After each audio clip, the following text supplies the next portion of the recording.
जय श्रीराम. मारुतीच्या मूर्तीचा रंग शेंदुरी असण्याचे आणि त्याला शेंदूर लावण्याचे कारण. प्रभू श्रीरामावरील निस्सीम भक्तीचे प्रतीक म्हणून सर्वांगाला शेंदूर लावणे. मारुतीचा रंग शेंद्री असण्याविषयी एक गोष्ट आहे. एकदा सीतेने स्नानानंतर कपाळाला शेंदूर लावला, तेव्हा हनुमानाने त्याचे कारण विचारले. सीता म्हणाली, रामाचे आयुष्य वाढावे म्हणून मी शेंदूर लावते. मित्रांनो, मारुती राया रामाचा निस्सीम भक्त होता. तो म्हणाला, माझ्या स्वामींचे आयुष्य याने वाढणार असेल तर मी सर्व अंगाला शेंदूर लावतो. असे म्हणून त्याने स्वतःच्या पूर्ण अंगाला शेंदूर लावला. हे प्रभू श्रीरामाला समजल्यावर तो प्रसन्न झाला आणि म्हणाला, मारुती राया, तुझ्यासारखा माझा अन्य कुणीच भक्त नाही. तेव्हापासून मारुतीचा रंग शेंद्री आहे.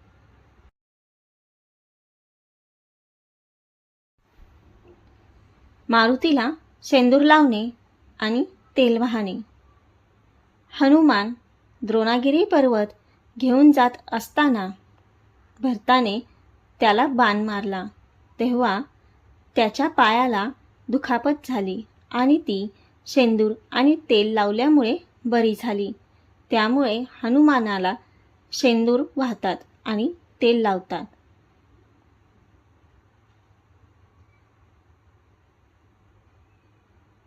धन्यवाद.